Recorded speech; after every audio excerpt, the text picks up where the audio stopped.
Hello guys, আসসালামু আলাইকুম। কেমন আছেন আপনারা? আশা করি সবাই ভালো আছেন। আজকে চলে এসে আপনাদের মাঝে বারবিকিউর একটা ভিডিও লই। আর ভাই সৌদি আরব যাওয়ার আগের দিন কইছে এই জিহাদ, আর তো মনে করো বারবিকিউ খাইতে অনেক মন চাইতেছে, কিন্তু বারবিকিউ বানাইতে পারবি না।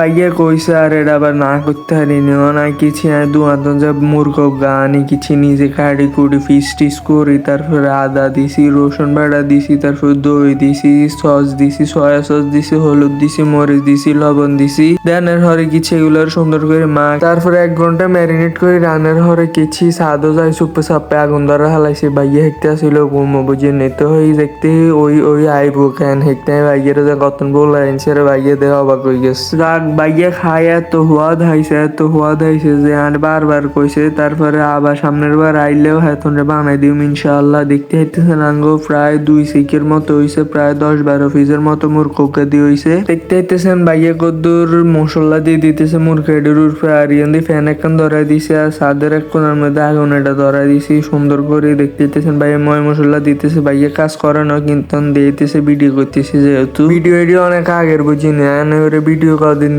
দিন ইনশাল্লাহ এবার এগুলোর ভিডিও দিয়ে মার ইয়ান্দি কদ্দুর অসুস্থ আছে, আপনারা একটু দোয়া করবেন আর সাপোর্ট করবেন ইনশাল্লাহ। করে রেগুলার ভিডিও দেওয়ার চেষ্টা করুন। এই কিন্তু এক পিস ব্যাসে 150 টাকা করে রামগোজের মধ্যে, আর 350 টাকা দিয়ে ফুল কমপ্লিট হয়েছে। অনেকগুলো কথা কইতে কইতে দেখতে পাইতেছেন আমিও বারবিকিউটা হয়ে গেছে, আর দেখতে অনেক সুন্দর একটা কালার আছে, খাইতে অনেক ভালো লাগছে। এলাকাটা পুরো গ্রান সরাই গেছে, আমার থেকে অনেক ভালো লাগছে। নিজের হাতের রান্না অনেক মজাদার হয়েছে, বাইরেও খাইছে। আর আজকের ভিডিও পর্যন্ত। আসসালামু আলাইকুম, সবাই ভালো থাকবেন, দেখা হবে অন্য কোনো ভিডিওতে।